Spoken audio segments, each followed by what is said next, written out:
Hey, I finally want to get round to doing some non-fiction book reviews. I did a poll a while back, and it seemed favourable. While some people were indifferent, there was no one who really didn't like the idea of a few book reviews every month or so.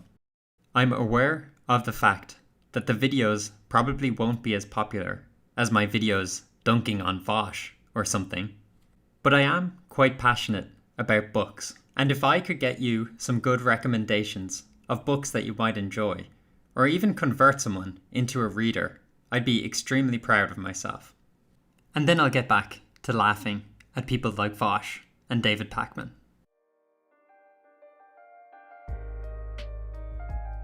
So, the first book I want to talk about is The Rule of Law by Tom Bingham.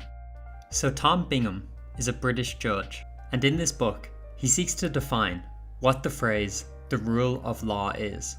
He talks about its history and its importance. He also goes through how the rule of law should be applied, with fair trials and clear laws being examples. A citizen needs to be able to reasonably understand the law in order to follow it.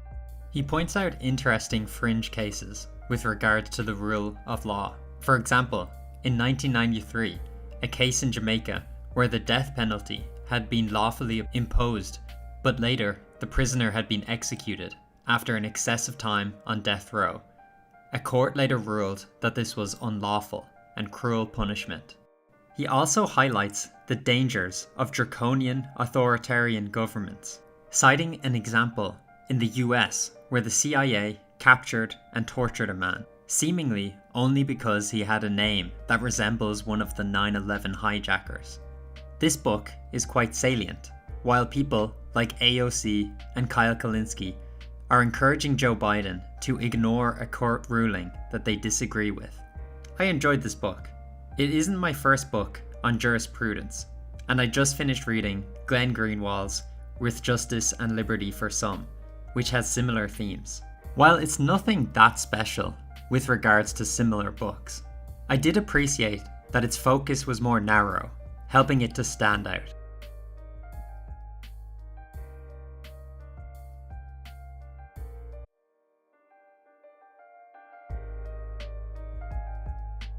The next one I'd like to talk about is The Whole Brain Child from 2011. I was expecting my second child, so I wanted to pick up a book on parenting. This book is a unique blend of parenting advice and neuroscience. It focuses on why a child behaves the way they do and how to nurture and guide them. For example, during tantrums, a kid may be acting from the right side of their brain, which deals with emotions, so talking to them logically may not work. First, you need to console them. Once the right side of the brain is placated, you can reason with them using logic, talking to the left side of their brain. I just think it's a novel and interesting way at looking at parenting. I love learning about the brain, so doing it while developing parenting skills is great. They say in the book, too often we forget discipline means to teach, not to punish. A disciple is a student, not a recipient of behavioral consequences. As I mentioned, there's tons in here, even for someone who doesn't have kids or isn't interested in having them.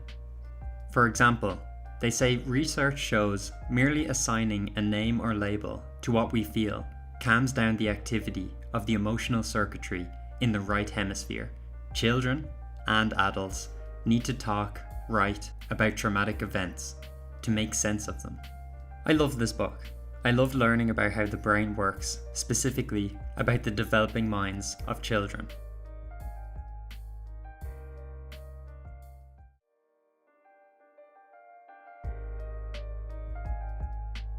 The next one I want to talk about is Beyond Measure by James Vincent. The subtitle captures it accurately. It gives a history of measurements, how measurements affect our lives, and also shows the dark side of measurement, with eugenics and a modern obsession over numbers and statistics. It begins with the Egyptians and their measurement of the Nile River, and touches everything from temperature, calendars, the French Revolution, and the metric system, to the misuse of IQ as a measurement of intelligence, tying into eugenics.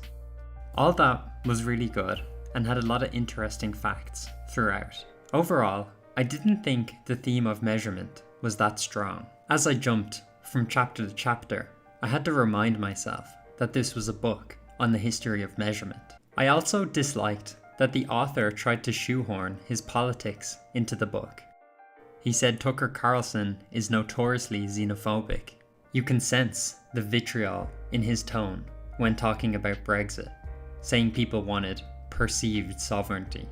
I was honestly shocked when I finished the book and he held back on mentioning Trump. I was definitely expecting at least a sentence on Orange Man Bad. It definitely wasn't a bad book, but those elements definitely irked me.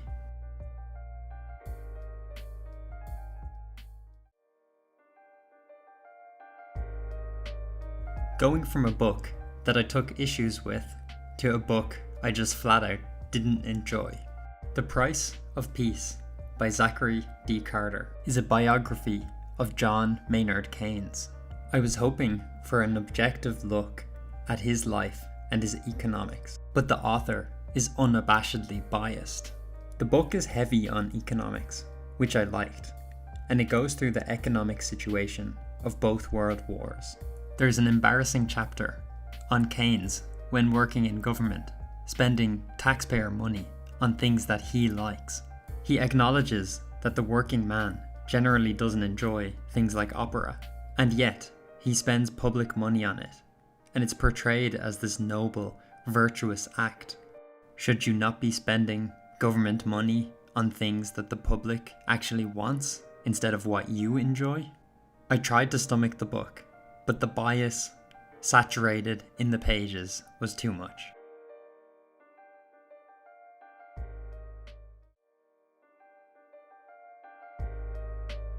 Next is Unsettled by Stephen E. Koonin.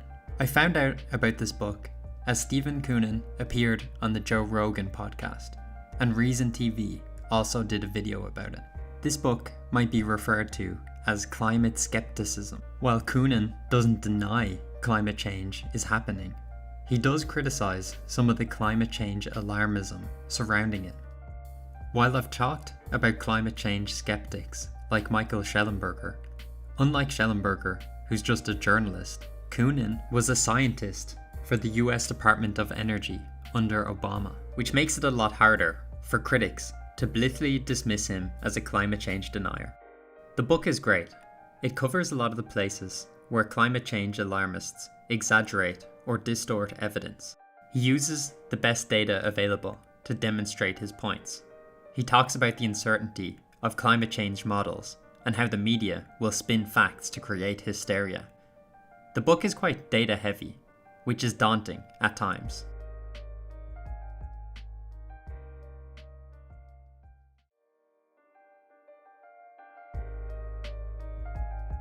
Next up is a bit of a classic, Dale Carnegie's How to Win Friends and Influence People. This was originally published in 1936. I'm usually hesitant to read older non-fiction, as the information is sometimes dated, but dealing with people hasn't changed all that much, and it may even be more salient than ever in the age of social media and people becoming more isolated.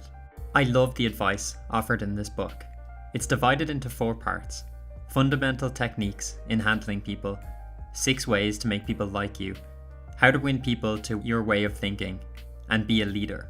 I found the final part a bit weaker than the rest, but still good overall. Each chapter is a principle. For example, don't condemn, criticize, or complain. Or, show respect for the other person's opinions. Never say, you're wrong. He fleshes out each of these principles, relying heavily on anecdotes and quotes from prominent people to illustrate them. It's very well written and paced, with tons of good advice in dealing with people. It made me excited for my next interaction with someone to put in practice some of these principles. At one point he says, when Miss Lincoln spoke harshly of Southerners, Abraham replied, "Don't criticize them. They are just what we would be under similar circumstances."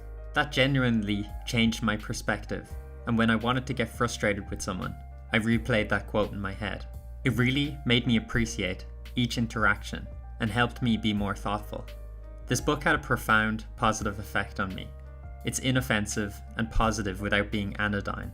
Any book that has that effect deserves a recommendation.